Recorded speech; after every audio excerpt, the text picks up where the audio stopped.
Hello, Al Poulet. Good morning, Richard. How are you? I'm well, thank you. Great to see you. Great to see you there with a crackling fire behind you. Your exhibition is called Untitled W at Wagner Contemporary in Sydney. And we're looking at you there with a fire behind you in your studio at Wedderburn. Tell us how you came to be part of that Wedderburn artistic community. Yeah, certainly. First, I'd just like to acknowledge the traditional people, custodians of the land, the Darawal people, on which I'm talking today. I moved out to Wedderburn 2 years ago now, and into the studio of late Roy Jackson, who'd been here 40 years painting before I moved here. And it's got such a rich history in abstract painting with other artists such as John Peart and Liz Cummings, David Hawkes, Fred Bright, Joan Brazel, Fraser Bell. A lot of people have been associated with the place. It's a fantastic community with a very long history, and some of those names you mentioned, including the late John Peart and of course Elizabeth Cummings, who's very much powering on and a neighbour of yours in the community. How has that sense of creative community affected you since you've been there for a couple of years?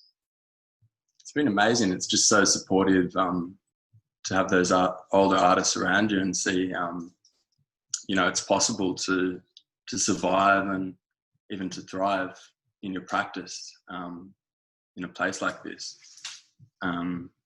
Liz is in a show at the moment at King Street Gallery called Kenwood Road, alongside John Peart and some of the other Wedderburn artists. And it's just it's really inspirational and humbling to be part of this.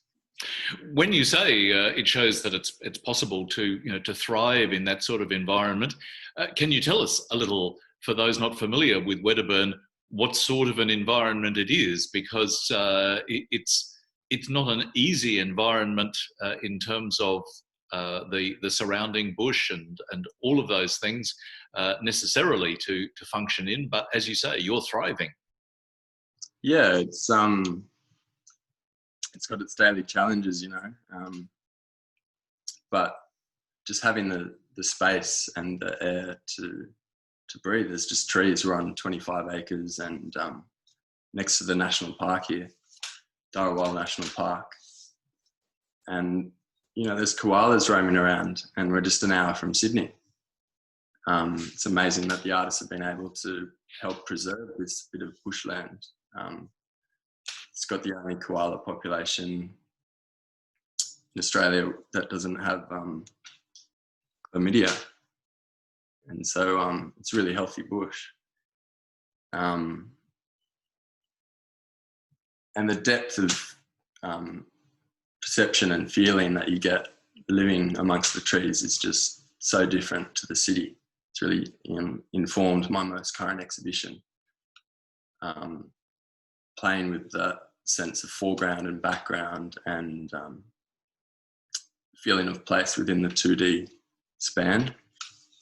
Well, let's go to straight away to some of the works in that current exhibition, and let's go to one first of all called Untitled Paths. And I can only imagine that there's been quite a bit of a process of exploration for you through the bushland environment around you over the last couple of years.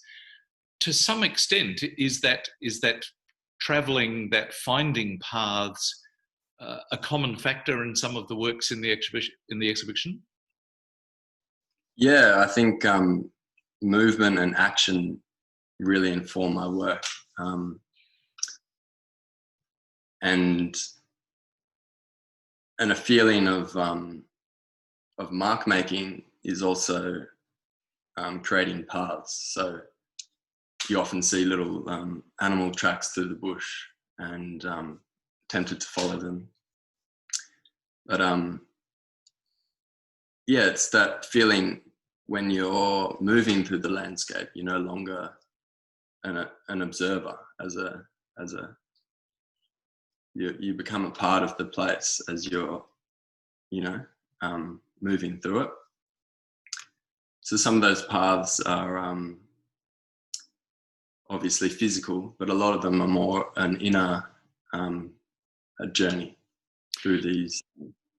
I know the concept of desire lines is one that's been important to you. You know, the things that propel people, or maybe even small animals on their pathways, on the trajectories that they follow. How do desire lines and the concept of desire lines affect how you travel through the landscape and what you see? I think there are many layers to that question, because there are many desires playing on one's mind all the time, whether they're conscious or subconscious. So I looked into La Derive, the derive of the psychogeographers such as Guy Debord, who sort of saw walking through the urban landscape as a way to escape it, to not have an aim in their walk.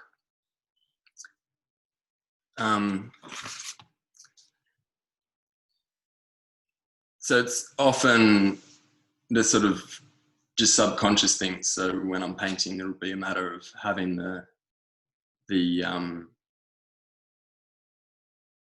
even the texture of the paint to create a tension with the other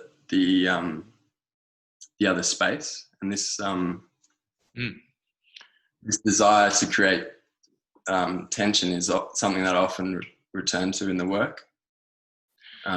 So give us a little bit of a sense. You refer to space in your work and the space around that you're exploring.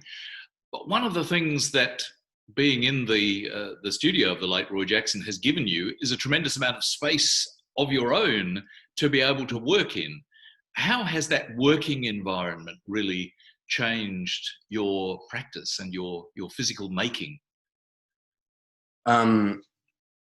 So now I sort of have stages, different work stages. I'll work on a painting, and I work it as in sort of an action. I'll put in a few hours and I'll leave that work, and maybe that'll sit there for a few weeks, and I'll have separate paintings on the go at the same time. And this way the mark really has a chance to show itself, because I might not be happy with it initially, but over time you see things differently as the light changes through the studio, and it's just such a nicer process, right? So I can see them all at once, and having that sort of studio to be able to work in, I'm assuming, is perhaps not something that you had the opportunity for on the same scale during the time that you were living much more in the city. No, I spent a long time just working in sheds in the back of little houses in the inner west, and I was lucky to be involved in a few studios, the Mungo Mills in Summerhill, with some great artists. We had a lease off the developers and had this huge warehouse. Let's go to another one of the works, so that we can actually explore the exhibition a little bit more. And again, the title of the work begins Untitled, and then it's Young Heart. You were talking about those multiple journeys, those explorations, and is what we're seeing here a kind of series of overlaid multiple journeys? It looks as though there's quite a complex grid going on. Yeah, I really struggled with this painting. I repeatedly put more layers onto it, and as I was working with it, I kind of came to the realization it was similar to how my daughter and I had been at that time, relating to one another. And I just decided that painting was for her. So that's what I call it. Hence the young heart component. So it's her young heart rather than yours, perhaps? Yeah, I think so. Yeah. Actually, I do have to ask you, because as the viewer who looks at the website, or of course perhaps goes to your exhibition in the flesh, will see all of the works are titled Untitled, but then with a title in brackets afterwards. Can you explain, what's the rationale behind that? Because it is a consistent practice of yours. It just sort of came about naturally with the a lot of my favorite paintings were untitled, and there's a long history of abstract painting being untitled. So it's a sort of nod to that history, but putting one in brackets just helps me to place the work mentally where I was at that time, and just felt right to put a title there. So it might change. Who knows? Unpredictable, no rules. Actually, you have said in previous interviews that that you don't approach the painting with any sense of rules. What happens, and you're. I hope, if I'm paraphrasing you correctly, you're never quite sure where you're going to go. Yet there does seem to be, in this exhibition anyway, something of a consistency of kind of organic grids, matrices, even, as you said, those overlaid lines. How do you find the balance between that sense of it could go anywhere, but actually there's quite a consistency in the presentation?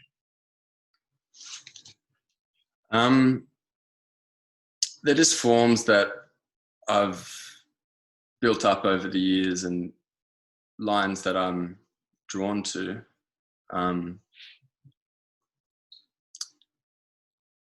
Gestures that create little realms, so I'll often paint over a layer, exposing underlayers to highlight different points in the painting.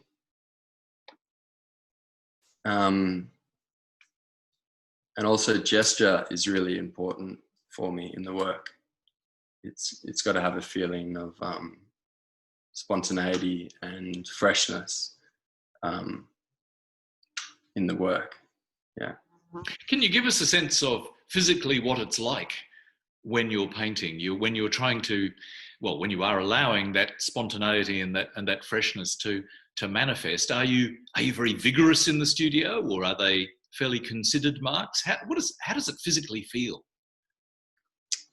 Yeah, you've got to be in the right frame of mind. So often when you're walking, you slip into that sense of being at one with all around you. I often found that with surfing too. When you're on a wave, you've got nothing else to focus on. You're very in the moment. And it was something that I was drawn to. So it's about just putting the mark down, and that's that unconsciousness, that mark, that moment when I'm not sure what it's going to be, and it's that unexplainable feeling that makes me repeat it every time, because I think, why did I do that? But in questioning why I did it, I lose that feeling. So it's that moment. It's very action driven, not always fast paced, but often mixing different line forms within the same work. And what about the actual materials? You're using a variety of different types of paints. Tell us about those choices.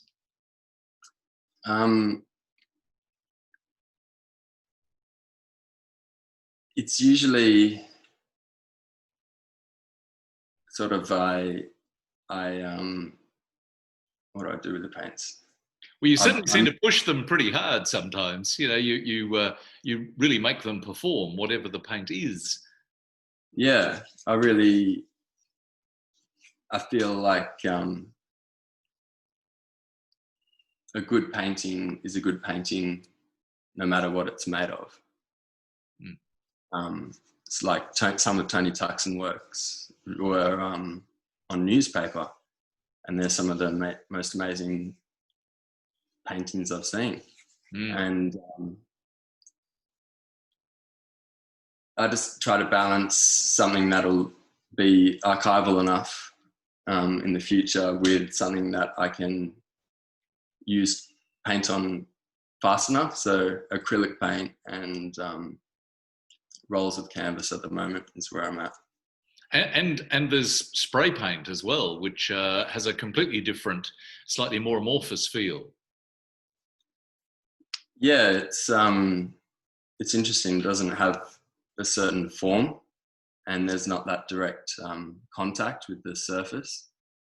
So I only use it sparingly because I can't stand the smell of it. But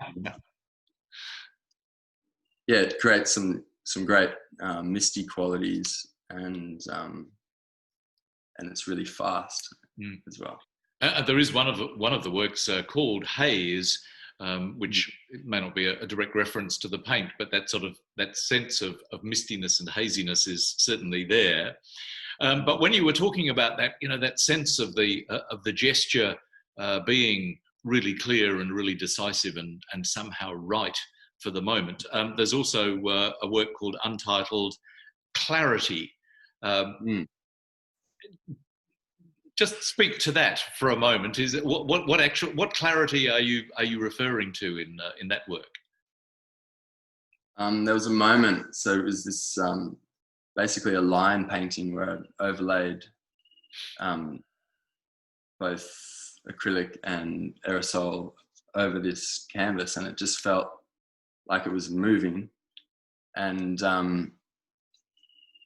after a few weeks of watching it move around, I just came in with a brush and put these dots right in the center, and then everything just sort of came together, and I just had this moment of clarity, and I thought this work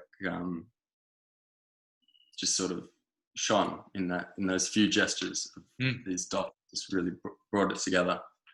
Yeah. So that sense of the kind of precise rightness somehow of the mark seems very important to you. Yeah, it's just years of looking, but also it's just a feeling. Yeah, I'm not sure. Often I'm not sure if a painting's finished, so I have to let it sit and come back to them. And sometimes when you do come back, it just needs those dots in precisely the right place to bring it to a conclusion. Let's go to another work quickly called Flow and Eddy. Well, of course, it's called Untitled first, but then Flow and Eddy. There seems a lot of movement there as well. But I also can't help asking, is it in any way a reference back to that fine musical couple, Flo and Eddie, from some decades ago? They've got some good flows, and you know, sometimes they come on the studio stereo, but not directly to the musos, more to that period where it rained finally after all those fires, and I just got entranced with all these little creeks all of a sudden opening up within the bush. There's just little water trails all the way through. And there's an amazing creek in the bush here that flows all year round with really deep water holes in them. And they have these sort of circular motions, and I just really enjoyed observing them and how they were marking the landscape. Yeah. There is also another work in the exhibition called Untitled Rock Pools, and I wonder whether there's a reference there to those same waterholes. Yeah, they're a constant place of inspiration. You know, I might get stuck in the studio and I'll just head off, and it's about a 2-hour walk and you're just in the middle of total untouched bush, and this water's so fresh.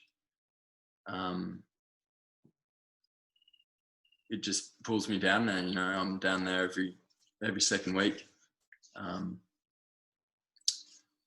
So yeah, it sounds as though you have a very close relationship with the environment, a close appreciation of it as well. In 2018, you won the Paddington Art Prize, you know, one of Australia's most important landscape-related prizes. How influential was that prize-winning moment, and what did that allow you to progress to do? Yeah, it really sort of spearheaded my trajectory that I've been on since then. I was able to put a roof on the studio. I didn't have a roof for a few weeks. So I put a new roof up, and allowed me to focus. Like, it gave me a good few months where I decided, you know, can I push this painting further? And it had come along just as I'd moved out here.